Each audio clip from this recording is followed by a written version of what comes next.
relativitas Einstein ini itu harus agak lebih sering membaca untuk apa yang ada di bagian depan karena teori ini agak membingungkan sedikit sebenarnya. Isinya tentang dua, yaitu adalah tentang bagaimana hukum-hukum fisika bekerja pada kerangka acuan yang bergerak. Karena di sini ada dua cerita, yaitu adalah kerangka acuan yang diam dan kerangka acuan yang bergerak terhadap kejadian. Jadi sebenarnya kayak seperti ini. Kalau misalkan katakanlah kita sekarang lagi duduk di kursi dan di depan meja tertentu. Sekarang pertanyaannya adalah apakah kita diam sebenarnya? Ya tergantung. Tergantung siapa?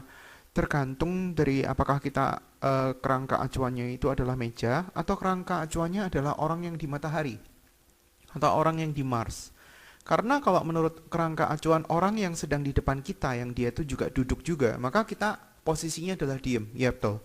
Tapi kalau terhadap orang yang katakanlah di Mars, dia akan melihat kita sebenarnya kita juga berputar, kita berotasi pada porosnya. Kita kan ada di bumi kan.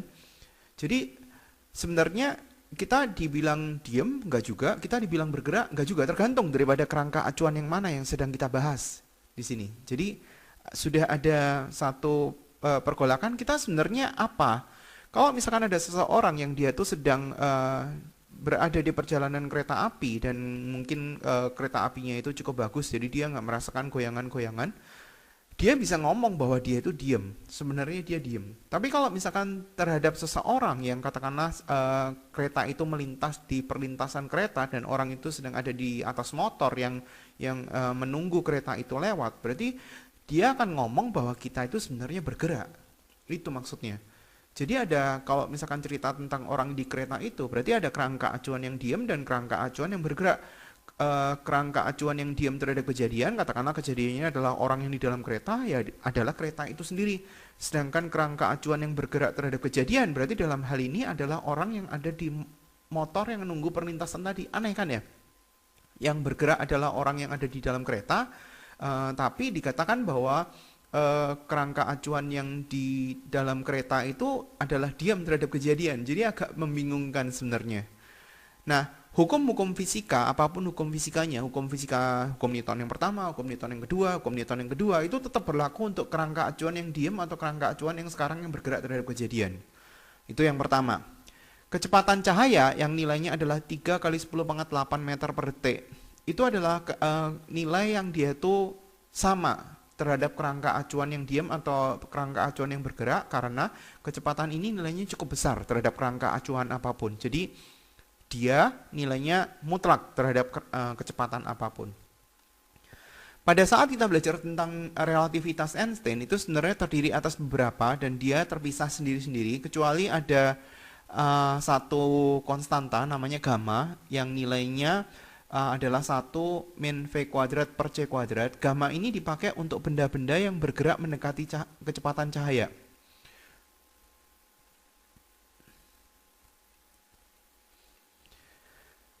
Karena benda-benda yang bergerak mendekati kecepatan cahaya itu sebenarnya susah untuk kita lihat karena dia kecepatannya tinggi sekali dan belum ada media di bumi yang bisa menciptakan suatu pesawat yang mendekati kecepatan cahaya, makanya dikatakan ini masih teori. Kecuali kalau misalkan ada pesawatnya alien yang dia itu kecepatannya bergerak mendekati kecepatan cahaya terus kemudian dimanfaatkan oleh orang yang di bumi untuk ngetes teori relatifnya. Ini makanya bukan teori lagi pasti. Nah ini belum. Jadi maksudnya arahnya ke sana. Banyak orang yang mengamini bahwa teori relativitas ini itu benar adanya. Cuma pembuktiannya masih belum ada karena kita belum punya media yang dia itu bisa bergerak mendekati kecepatan cahaya. Nah di sini transformasi itu ada dua, transformasi Lorentz dan transformasi Galileo. Transformasi Galileo itu dipakai untuk benda-benda yang seperti biasa, kecepatannya 1 meter per second, 2 meter per second, 10 meter per second. Transformasi Lorentz dipakai untuk benda-benda yang bergerak mendekati kecepatan cahaya. Jadi kalau misalkan kita pisahkan, misalkan kita punya suatu benda, lebih gampang kalau misalkan kita bisa memahami tentang vektor. Kalau misalkan kita punya vektor AB, mungkin masih ingat tentang vektor dimensi 2 atau dimensi 3, kita bisa tuliskan seperti ini. AB itu sama dengan AC CB. Berarti di sini tuh sebenarnya dia nyambung. Kalau misalkan kita punya KL misalnya kita punya KM terus kemudian baru dilanjutin oleh ML, nah itu benar. Nah, sekarang contohnya adalah misalkan gini, seringkali orang-orang yang dia itu berada di pusat perbelanjaan tertentu kadang-kadang mungkin ada yang nyantai, kadang mungkin ada yang mau cepet-cepetan. Kalau eskalator ini nggak ada orang yang bergerak dan eskalator ini bergerak sendiri ke atas kan, kecepatan eskalator katakanlah adalah 0,5 meter per detik. Ini adalah kecepatan eskalator relatif terhadap bumi. Jadi maksudnya eskalator dianggap bergerak, bumi dianggap diem. Jadi terhadap siapanya itu dianggap diemnya. Nah, sekarang kalau katakanlah eskalatornya mati, terus kemudian ada seseorang yang dia itu bergerak dengan kecepatan tertentu, misalkan dia lebih cepat daripada kecepatan eskalator, kecepatannya orang nilainya adalah 1 meter per detik.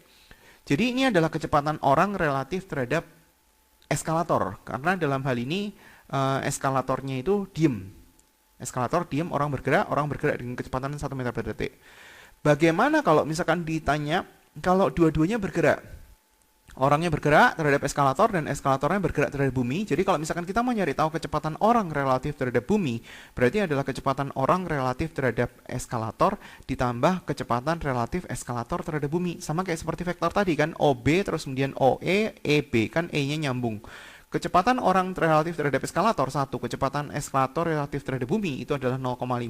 Jadi sebenarnya kayak seakan-akan orang itu dibantu dalam dia bergerak menaiki eskalator tersebut. Jadi kecepatannya dia tambah cepat. Ya kayak seperti kita bayangin kita ada di kereta yang cukup panjang sekali, keretanya bergerak dengan kecepatan tertentu, terus kemudian kita juga berjalan di antara gerbong. Ya kita seakan-akan kayak lebih cepat gitu, jadi enak sekali melangkahnya. Atau kayak seperti misalkan kita di bandara tertentu dan kita nggak mau jalan kaki, di sebelah kita ada orang yang jalan kaki, sementara kita lewat travelator. Nah travelatornya kan gerak, kita juga jalan dengan kecepatan kita sendiri. Ya seakan-akan kita jauh lebih cepat daripada orang yang di sebelah kita yang dia tuh nggak berjalan di travelator. Nah seperti itu kira-kira, jadi kayak dibantuin. Transformasi Lorentz itu dipakai untuk benda-benda yang bergerak mendekati kecepatan cahaya, dan kalau misalkan dia itu ada kecepatan yang seperti ini, kita nggak bisa menggunakan transformasi Galileo lagi karena transformasi Galileo ini hanya dipakai untuk benda-benda yang kecepatannya kecil dibandingkan dengan kecepatan cahaya. Jadi kalau misalkan kita punya benda yang bergerak mendekati kecepatan cahaya, maka cara mencari kecepatan relatif agak beda dikit. Kecepatan A relatif terhadap C itu sama dengan kecepatan A relatif terhadap B ditambah kecepatan relatif B terhadap C. Jadi sebenarnya hampir sama rumusnya, kan ini B-nya nyambung. Tapi ini ada penyebutnya. Kecepatan AB dikali kecepatan BC dibagi sama kecepatan cahaya kuadrat. Ini tinggal ada plus minusnya, jadi pokoknya kita tinggal ngikutin panduan ini. Tinggal kalau arahnya berlawanan berarti tinggal di minus. Itu yang pertama. Sudah sampai yang kedua. Kontraksi panjang artinya adalah dia mengalami pemendekan. Jadi kalau misalkan ada suatu benda yang dia itu diukur oleh pengamat yang diam terhadap kejadian, katakanlah panjangnya 1 meter. Tapi kalau misalkan pengamat itu katakanlah bergerak terhadap batang ini yang 1 meter itu bergerak dengan kecepatan katakanlah mendekati kecepatan cahaya, maka dia akan melihat bahwa panjang yang diukur dia pada saat dia itu bergerak itu nggak sama dengan pada saat panjang yang diukur dia pada saat dia diam, dan panjangnya itu pasti akan lebih kecil.